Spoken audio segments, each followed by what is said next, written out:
are all buckled up with, extra jackets and blankets. But I have to say, Ruvain Rod has been a fantastic host so far. And how did I find out about NETIV? So interesting. Most of the people that I do work with, work with all kinds. We're in Jerusalem.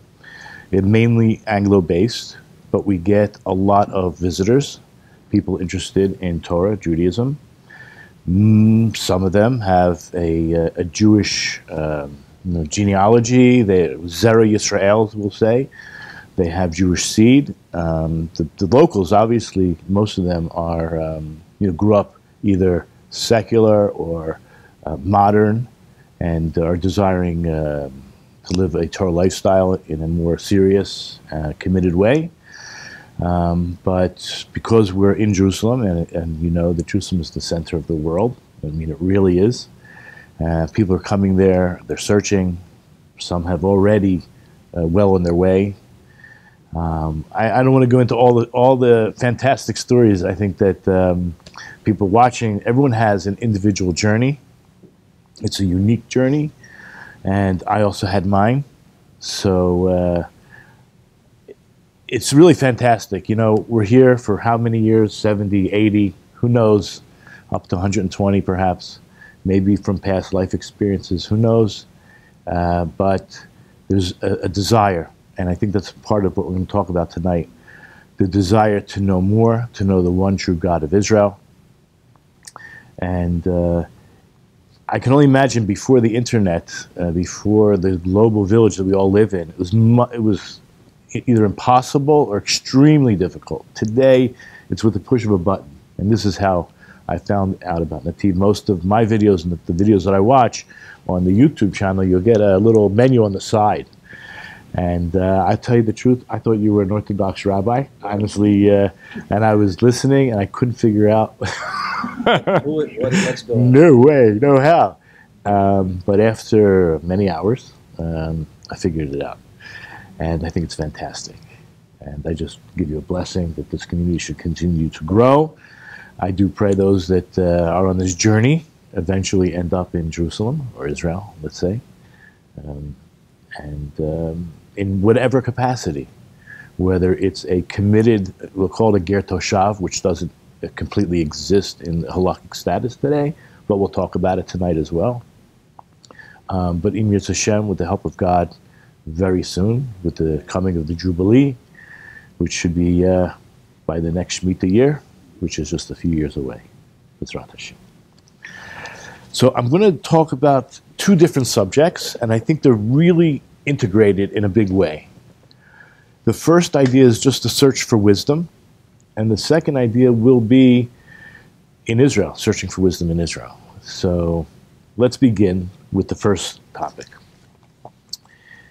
In our last, including this week, the last 4 and 5 parshiot, all are dealing with the Mishkan, right? I mean, you do have, the Chet HaEgel, you have other subjects that fit in, that are squished in, but the main idea is the Mishkan, the contributions, and the wisdom behind making it. Now, and a certain idea that God, and we'll read the verses to see it, that Hashem gave these people wisdom.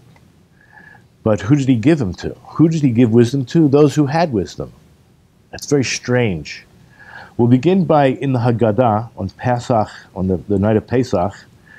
So in the Haggadah it says about the wise son, Chacham, Mahu Omer. What is he saying?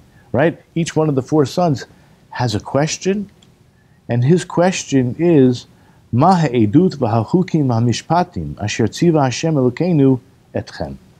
He's asking, what are these laws and these statutes and these judgments which Hashem, our God, it's true, he's talking about our God, so he's not the evil son, but what are these things that Hashem had commanded you? But he's a wise son, and he doesn't know this most simple, basic things like Passover, Maror, why are we washing, why are we dipping twice? What's he asking? All those laws? He's supposed to be wise, and yet he's asking fundamental question. So if you go to V'yakel, that would be in Exodus chapter 36, verse 2, we begin just some background. We're talking about Betzalel. Vayikra Moshe el Betzalel. God calls to Betzalel. I'm sorry, Moshe. Vayikra Moshe. Moshe calls Betzalel. Ve'et Ahaliav, and to Eliav. And the El Kol Ish Chacham Lev. And to everyone else, what's Chacham Lev? Chacham Lev. Asher Natan Hashem Chachma Belivo.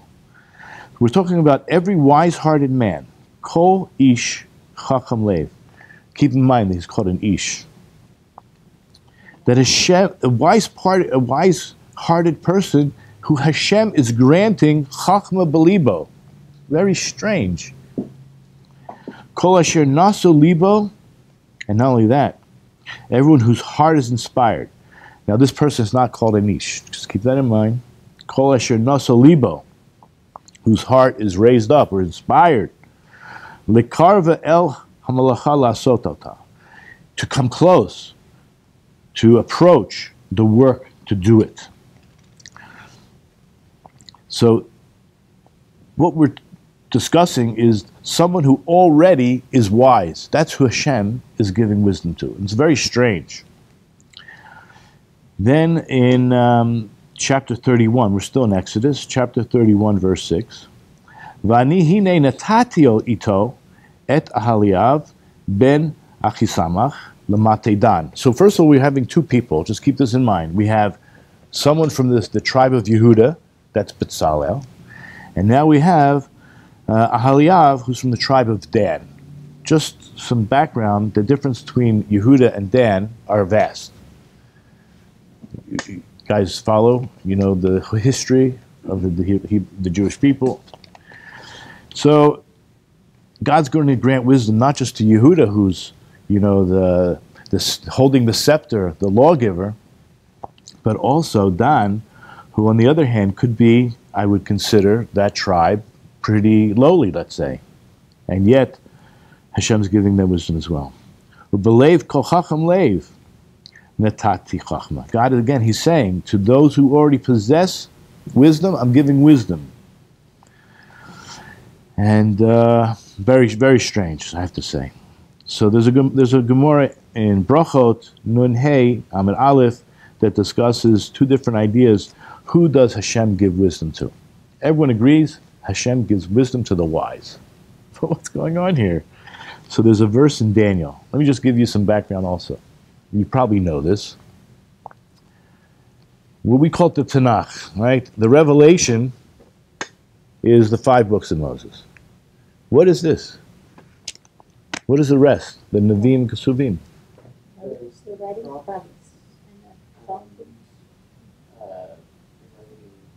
It's true that it's history, but it's also, I'm going to say, it's oral Torah. It's explaining the first 5 books. There's nothing new, right? There's any prophet that comes and says anything that is not already known, not already revealed, is a false prophet. So it's a clarification. It'll bring out, it dishes it out, it explains it in a more practical way, the way they lived life. Right? The prophet is not coming to make any new revelation. Okay? Just keep that in mind. So what does Daniel say? Daniel says in chapter 2, verse 21, I'm only going to focus on these 3 words. Yehev hakmasa lahachimim, which means he gives wisdom to the wise. You see it right here. So everything we just discussed, it's like slam, right? It's like the nail is being hit. Right, it's with bullseye, right? Everything we just said is being revealed in Daniel. The whole verse says, he alters times and seasons, he deposes kings and establishes kings. He, capital H-E, he gives wisdom to the wise and knowledge to those who know how to reason. So the question we're really stuck with is, if they're already wise, why does God need to give them wisdom? And if you're not wise, you're not going to be granted wisdom? That's a fact. So where does that first bit of wisdom come from? Are you familiar with the Shemona Esrei, with the 18, 19 blessings, right? So the first 3 blessings are praise. Go ahead, you have a question or a statement?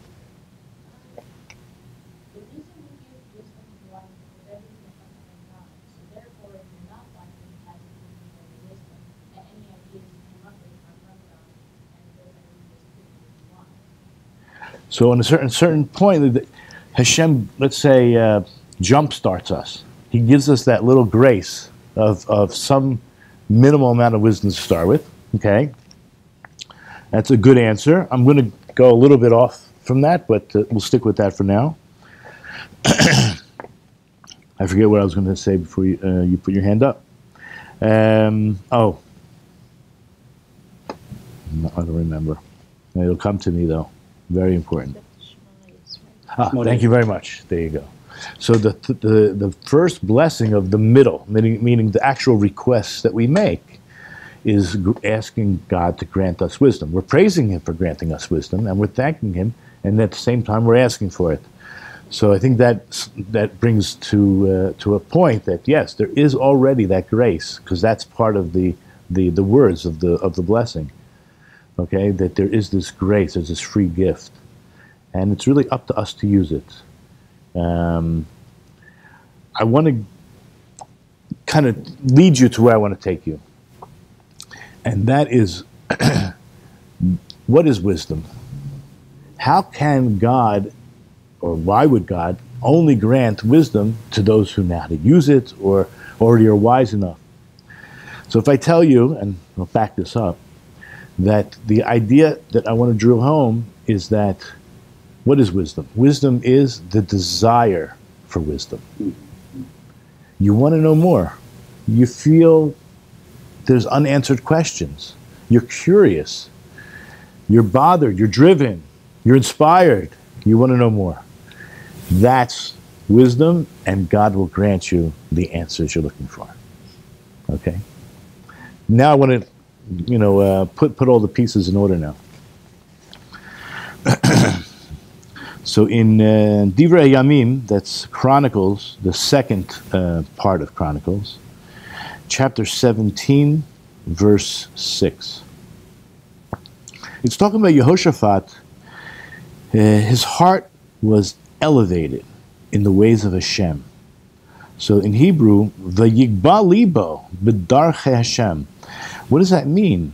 It means he was inspired, he was ennobled, and then he eliminated all those high places, and he took away the Asherah trees and anything else that was improper for the time. But it was the motivation, motivated for more wisdom, to go in the way of Hashem. That's wisdom. Okay. I'll read the whole verse. Vayigba libo b'darchei Hashem, va'od hasir, and furthermore, he removed the bamos, the hasheros, me Yehuda. You can imagine that. That already is wisdom, right? To want the truth and to get rid of and remove the falsehoods. But there are 2 types of these people, because when we went back, if we go back into chapter 36, verse 2 in Exodus, we mentioned, I said the word ish, right? But if you look closely, it's not only that, the El Kol Ish Chacham Leiv, there's a thing called Chacham Leiv, and there's also Asher Naso Libo, whose heart is elevated or raised up and motivated. So keep that in mind. There are these 2 types. So what we have to know is that one is more preferable than the other, and we'll have to define what those 2 things are. All success, you want to be successful in life, you have to have aspirations. Now you can apply this to Torah, you can apply this to the physical world, right? Someone wants to be a millionaire, so if they dream about being, I don't know, in the lowest tax bracket, they're not going to be a millionaire. They're not even going to come close. I don't think we're going to even fulfill half of our desires. So we really have to shoot for the stars. Mm-hmm.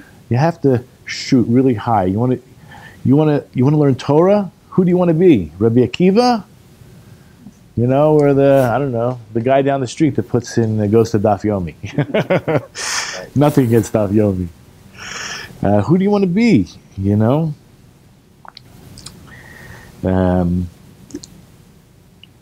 So the idea, where's the word man appear? So let's go back to the verse. Vel kol ish chacham leiv. That is who Hashem is giving the chachma to his heart. Whereas anybody who's nasa libo, whoever is inspired, so it doesn't seem that is the same level. And let me just see where else we're going with this. There's a Tanad Devei Eliyahu, right? Elijah the prophet taught Torah, and it's brought down. Lefikach hayiti omer. Therefore, I would say, Shekol echad ve'echad miYisrael chayiv lomer. Every single Jew must say the following things. It's an obligation. Ready? You have your seatbelts on. Matai yegiya maseh lamaseh avosai, Avraham, Yitzchak, Yaakov. When am I going to reach the level of the actions and behavior of my forefathers Abraham, Isaac, and Jacob? When?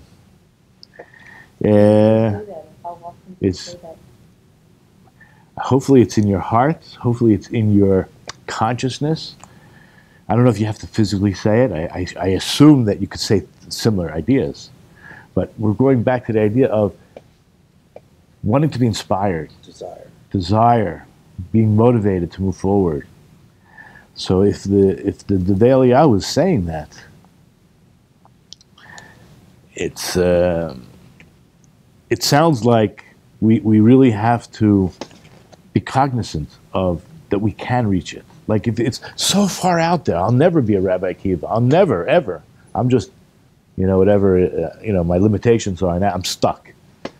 I mean, go back to Abraham himself, who God's, he saw his own stars and realized he would not have children. God said, I'm taking you out.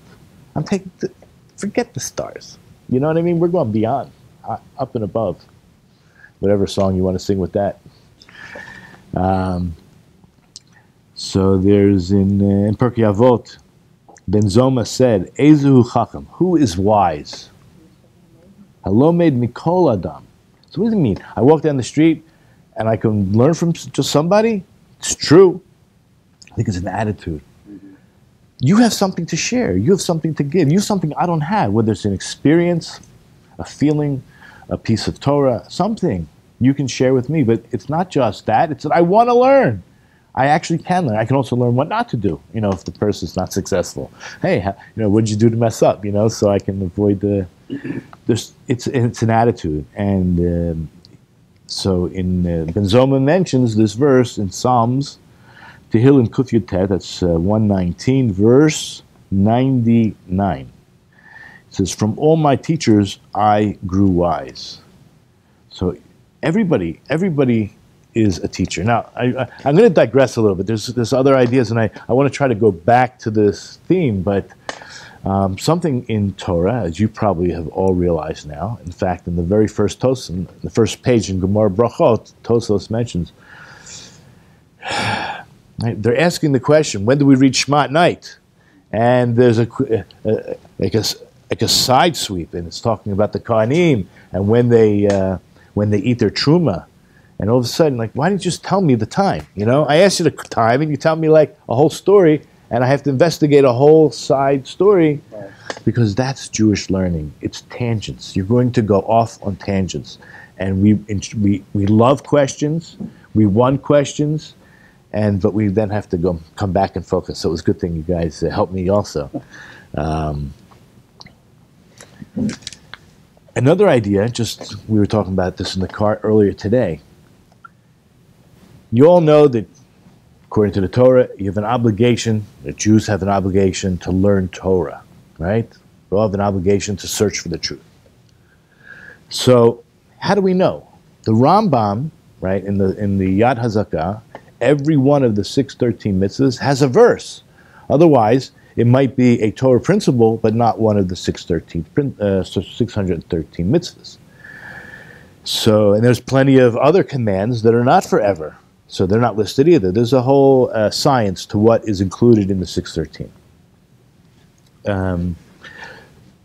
Each mitzvah has a verse. So the verse, we all know, it's a mitzvah to learn Torah. And you have many Jews sitting down all day long and keeping the world going. The world is only continuing to exist because we're in partnership with Hashem, and He wants us to learn Torah. If we stop learning Torah, the world would cease to exist. But how do we know?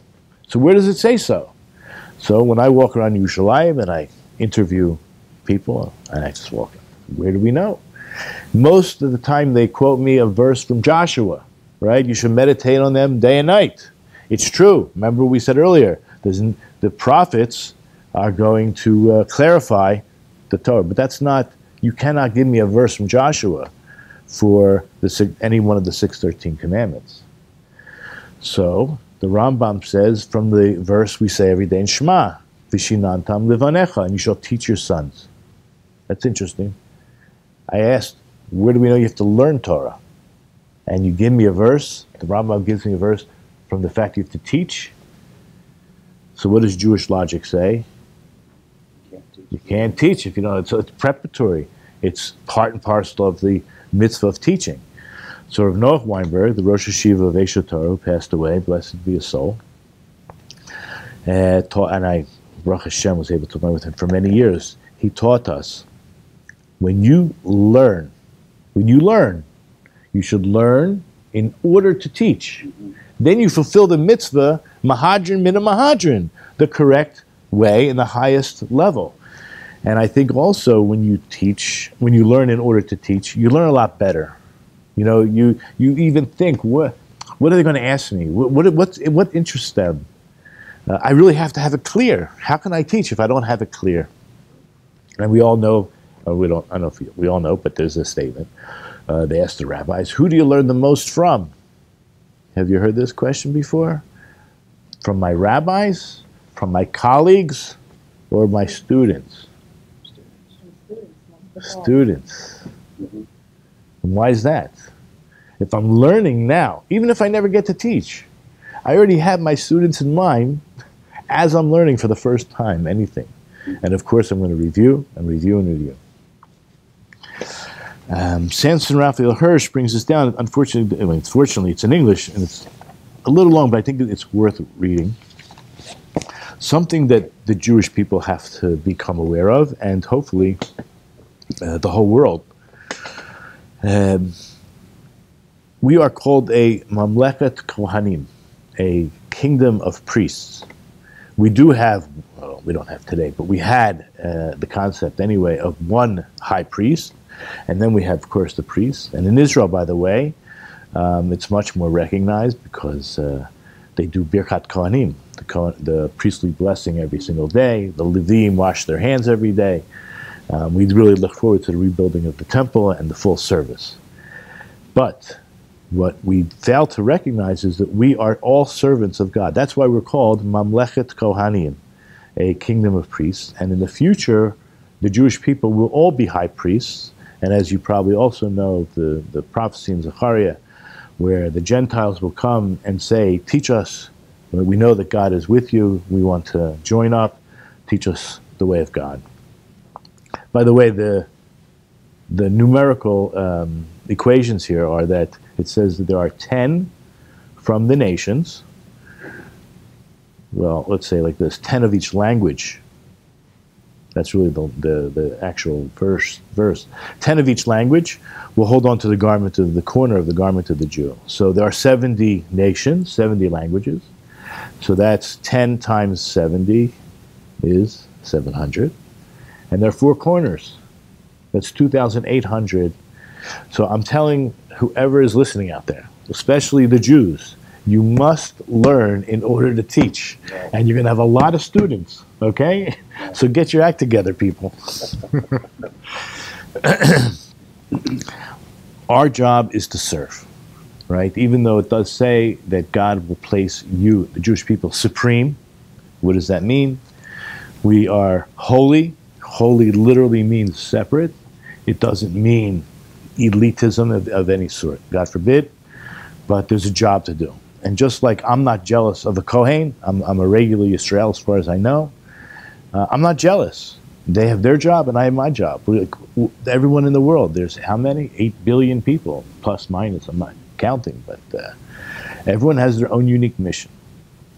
So I'm not jealous of the Kohen, and I would hope that the Gentile world is not jealous in a negative sense. There's always a positive jealousy that could be used, but it's not. I know there's a lot of anti-Semitism out there, but in the future, B'ezrat Hashem tomorrow, Mashiach will come, and we'll all put away our weapons and teach war no more. So we're here at service. So the so Reb Samson Raphael Hirsch talks about the Trumas Sedeshin, that is the service that is taking place very first thing in the morning. Okay, let's talk about the day before. You have all the offerings that are brought, and you have the 2 daily offerings. And the evening, all the rest of the limbs are burnt, and by the morning, there's a huge pile of ash. That ash must be removed, and he's going to talk about it. And maybe I'll just sum it up. I talk about being born again a lot, and people are uncomfortable with that idea. But Rabbi Hirsch speaks about this idea of the first thing in the morning, we wash our hands. There's 4 different reasons brought down why we wash our hands, but one of them is because we are like Kohanim, going into the temple to serve. This is a brand new day, a brand new opportunity, as if yesterday never existed. And that's going to be his point. I'm not going to read it. I'll save you the trouble. I'll tell you something else. When someone converts, according to Torah law, the rabbis came in and they didn't add. They built a fence. If someone converts, 2 siblings, a mother and a father, a mother and a son, a father and a daughter, technically, according to the Torah, they're allowed to marry each other. It's not incest, because they are brand new, born again, and I mean born again. But the rabbi said, 1 second. It's going to look a little strange. We're strict, and the Gentiles are very lenient in many things. And if they look at us and say, wow, I came from being a Gentile and now I became a Jew and I can marry my own sister, and that's sick. I mean, something's wrong with that. But just think, we're talking about taking it seriously, this idea of being born again. Every single morning, a new opportunity. That's what the Trumas Sedeshin teaches us, but that's even the halacha, that far out halacha that is not really applied in its sense, because the rabbis came and said, we'll build a fence. We don't want the Gentiles thinking that we're these, lenient sickos, whatever. Anyway, so this is just a lot of wisdom I wanted to share with you, and this comes to a head about wisdom, right? Every single day we have a new opportunity. We say blessings on the Torah, and we're asking for it should be pleasant and give us and grant us wisdom. It's about the desire. I think you guys got the point. And I think it's amazing, absolutely amazing, that people are willing to sit in a Torah class, right, in a Tuesday evening, Wednesday evening, any evening, right, or spend your Shabbat going from one class to another, whatever it is.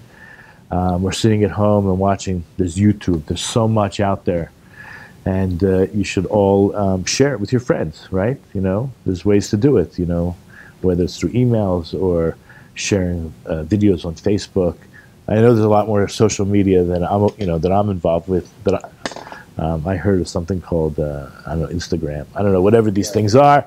I'm not promoting any of them, but there are so many ways to spread the message and let other people know the beauty of life, and wisdom is to be taught, right? It's to be shared. It's to be lived. It's to be enjoyed, and that's just the first part of this little session. Should we take a short break or no?